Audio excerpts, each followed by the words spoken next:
Hi, I'm Lou with another episode of My Car Story. And today I'm with the legendary car builder, Barry Sale. Barry, welcome to your own shop.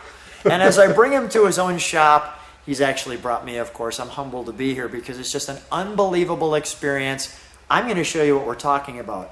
What's this first car we're going to take a look at today?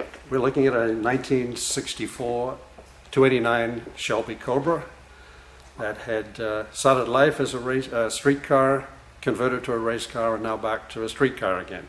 And about 12 years ago, you got this one to start working on the engine. We're going to look at the details there. Is that correct? That is correct. So we're going to take a look around the car. We're going to start the car. This is a real deal Cobra. So let me grab the camera. So with that being said, Barry, step right alongside me. Let's start in the back, and we'll take a look at this one first. So when a car like this comes to you, what's the reaction from yourself? Another Cobra, or is it always a special event? It's always a special event. Because I've seen many of them, but to have one in my own hands makes it very special. And then you have to take this out, of course, and test the motor and all these things. And you've done some amazing pieces with this one. Can we open up the trunk just because you can see this, and you can see all the metal here accordingly.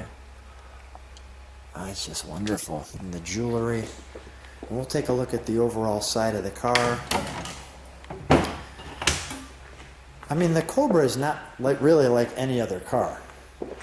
It's a car kind of all itself. So when the owner mentioned to you he's bringing this by to work on, I mean, kind of talk me through what's the you know, not only an honor to work on a car like this, but what do you do to the engine? Let's take a look at that one.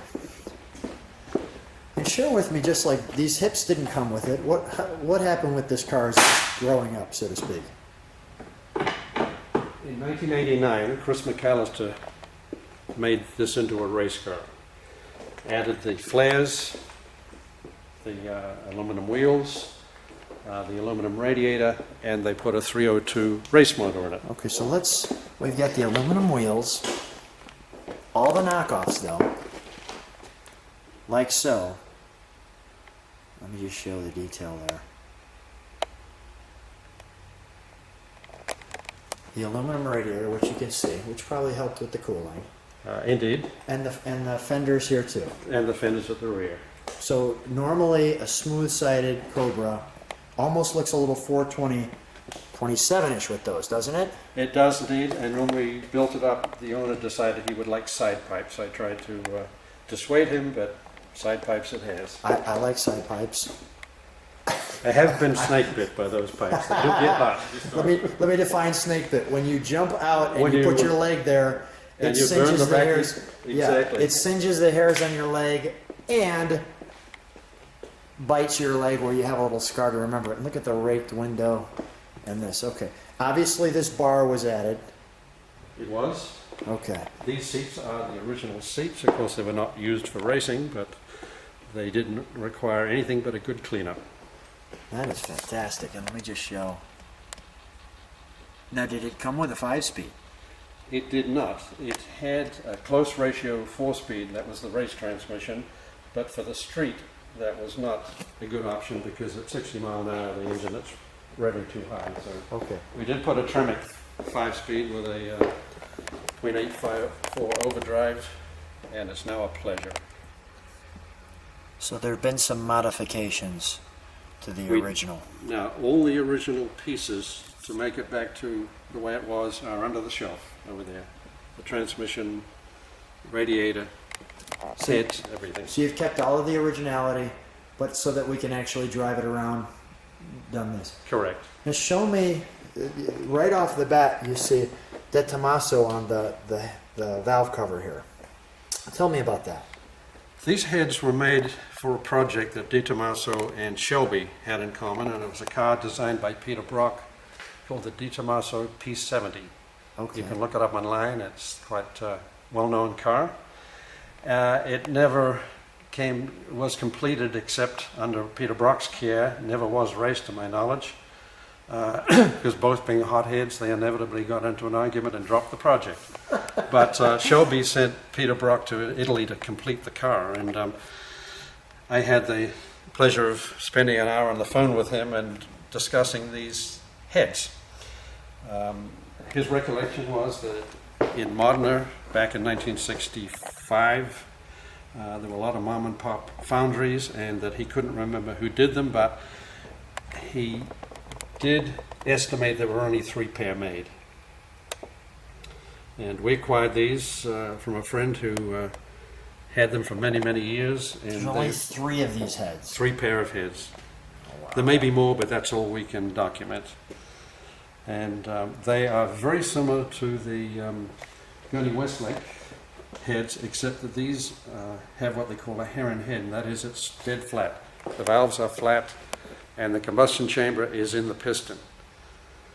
And, Wow. So when you're working on an engine like this, and you're an engine builder, from an engineering standpoint, this must just be a treat. oh, it is. It is, because these heads were basically bare except for some valves, so I had to come up with a valve train, the rockers. That was made a little more difficult by the fact that the intake ports intrude into the lifter gallery. So we had to have offset rockers that would clear the intake ports. Okay. And fortunately, Crower made such an item. This is wonderful. You know, one thing I just noticed that I have not done, if we could shut that hood for just a moment. Now, did the 289s did not come with a hood scoop, correct? No. Okay, the 289s, so the hood scoop was later added. Let me get the front of this car because I'm so excited about it. The hood scoop obviously is functional, but its main purpose was to give clearance for the Weber carburetors. Okay. Let me get a straight-on shot. And this car is driven. It is driven frequently. Frequently. Frequently. I've already heard the treat of hearing this car start, and right off the bat, before we started, I want the viewers to notice how smooth this 289 sounds in a Cobra. Now this is the kill switch. It is. Okay, and this is how you open There's the locks engine for the hood. compartment. Yeah, let's open it up one more time, and we'll have you start it. And I want to show people the mechanism that you created, correct? Yes. Tell me about this mechanism that I'm going to point out here for just a second. This mechanism right here. I wanted to use the original Shelby throttle pedal, which if you come around this side, Yes. Actually, go ahead. you will see on every original Shelby, and it's a cast aluminum piece. Connected directly Show me to that piece. This piece here. Okay. And now And- what is this? That's the throttle itself. That's connected directly to the pedal. Operates this arm here. Got it. Okay.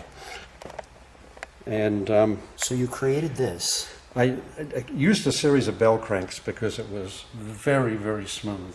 And I could adjust the ratio so that the pedal felt exactly the way I wanted it. I'm showing the Webers and all the correct markings. Now, Okay, so when you were getting the carburation, share with me how it wasn't really opening properly and how this device has helped that. this allowed me, there are other ways to do it, but the butterflies open opposite directions. They open to the outside. Right. And that allows the actual mixture to be directed at the valves at exactly the same angle on each bank. As I said, the linkage is very, very smooth, and it allows me to change the ratio so that I can open these butterflies. Let me open it. There we go. You notice they open in different directions. Go ahead, do that one more time. I'm pumping fuel in there, but it should fire anyway. All right. Let's fire it up, shall we? For a second. Okay.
by working the throttle before we're actually putting fuel in there, so that's why it was a little hard in starting. Barry, how wonderful, right? What a wonderful, wonderful job on the engine. What a wonderful car. I'd like to thank the owner who allowed us to video his car and shared what you do. And thanks so much for being on My Car Story. What a treat. It's my pleasure.